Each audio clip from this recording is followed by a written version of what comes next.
President Trump just executed one of the single greatest political moves in human history by frog-marching Nicolas Maduro through New York City, and the symbolism here is much deeper than you might realize.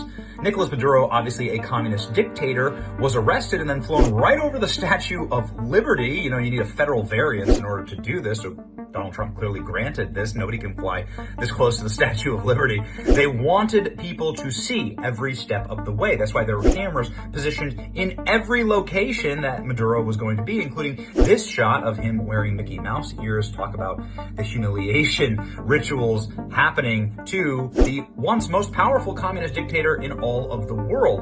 Mickey Mouse ears? That's capitalism for you. But it's also at a moment when Zoran Mandami had just taken over New York, and I'd wondered about this. Why don't they just charge Nicolas Maduro in Miami, where there's a bunch of Venezuelan refugees, and there's a bunch of Latin American anti-communist activists? Why not do it somewhere where you're going to get perhaps a little more support? But it's actually an incredible tactical move to do this in New York. One, New York is where the United Nations is located, and so this is a message to the entire world, but it's also a message to New York City itself, which has just seen its own socialist takeover. Zoran Mandami, in his speech just hours before Nicolas Maduro was chained and marched through his city, talking about how great collectivism is and how dumb rugged individualism is. We will replace the frigidity of rugged individualism with the warmth of collectivism. Well, rugged individualism just took collectivism captive, kidnapped, and now is marched in chains through your city. It's a message to Zoran Mandami. It's a message to all of the collectivists and the globalists to do this in the capital city of the world, really, the world's international city, which New York has become. It's a message to China. It's a message to Russia. It's a message to Iran and every other dictator.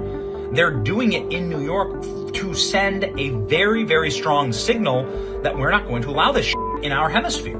That this is our hemisphere. We're the hegemonic power here, and we're going to protect our house.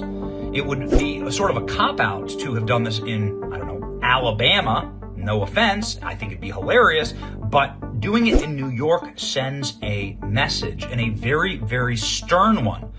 And it is something that Trump's doing domestically to sort of send a chill through the uprising communist and Marxist movements in this country, and internationally, which New York also represents. And so, ladies and gentlemen, this is a master move.